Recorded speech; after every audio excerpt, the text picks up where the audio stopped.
प्राचीन काल में एक राजा का एक राज्य प्रशासन था। राजा ने एक दिन अपनी जेल का हिसाब किताब देखा कि राज्य का बहुत सारा धन उन कैदियों पर खर्च हो रहा है जो अपराधी हैं। उसको यह बात समझ में नहीं आई कि मेहनत करने वाले लोगों से कर के रूप में इकट्ठा किया हुआ पैसा अपराधी लोगों पर खर्च हो रहा है। यह तो कोई न्याय वाली बात नहीं है। उसने अपने मंत्रियों की बैठक बुलाई और उनसे मंत्रणा की कि फिर उनको हुक्म दिया कि अब से जेल पर खर्च नहीं बल्कि उससे आय होनी चाहिए।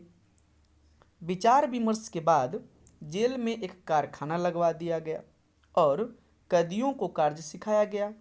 उनको प्रतिदिन का लक्ष्य दिया गया कि इतना उत्पादन आज आपको देना ही है।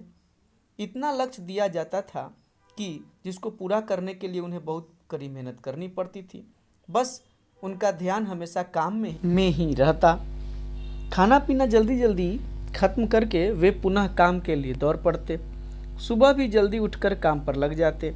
थोड़े ही दिनों में उनमें इतनी कार्यकुशलता और इतनी गति आ गई कि वे बाहर कारखानों में काम करने वाले श्रमिकों के मुकाबले बेहतर गुणवत्ता से वह काफ़ी ज़्यादा कार्य करने योग्य बन गए।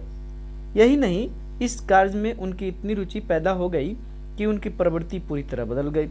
जेल से निकलने के बाद वे सभी इस तरह के कारखानों में काम करने लग गए और अच्छा जीवन व्यतीत करने लगे। थोड़े ही दिनों में वे इतने सभ्य नागरिक बन गए कि उनमें कोई नहीं कह सकता था कि ये सभी अपराधी थे। राजा को भी अपने इस निर्णय पर बड़ी खुशी हुई। उसने उन पूर्व कैदियों के सम्मान में एक विशाल सभा आयोजित की। जख्म किसी और को लगता है तो दर्द मेरे कलेजे में होता है। मैं भी आप ही की तरह एक कैदी हूँ, प्यार का कैदी, इंसानियत का कैदी। इससे तो वे लोग और भी अच्छा काम करने के लिए प्रेरित हुए। वे सब राजा के चरणों में गिर गए कि आपने हमारा जीवन बचा लिया।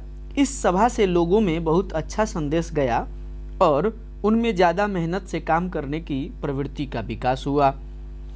हमारी मानसिक स्थिति तो बिल्कुल विपरीत है। हमें तो ऐसा राजा चाहिए जो हमसे कम काम करवाए, हमारे कर्ज माफ़ कर दे, फ्री बिजली पानी आदि की व्यवस्था करे, हर एक समय पर ट्वीट करे फ्री बिजली का, फ्री पानी का। ऐसी आज हमारी मानसिकता हो गई है।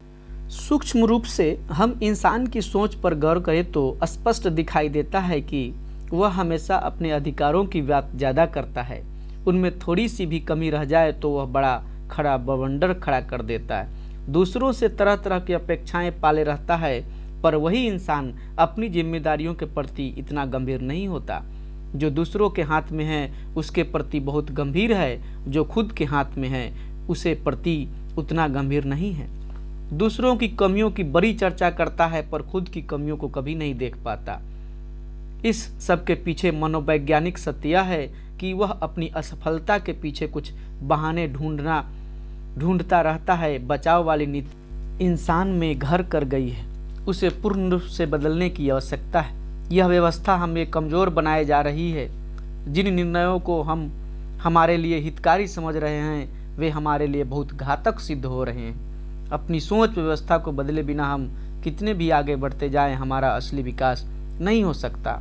ऐसा नहीं है कि सामूहिक रूप से या राजनीतिक तंत्र द्वारा कदम नहीं उठाए जाएंगे तब तक कुछ नहीं हो सकता। निश्चित रूप से ऐसा हो पाए तो बहुत ही बेहतर होगा। आज जो मनुष्य आपको फ्री बिजली और फ्री पानी का वादा करता है वो आपको कमज़ोर बना रहा है, वो आपके लिए बहुत घातक सिद्ध है। वो अपने फ़ायदों के लिए ऐसा कर रहा है।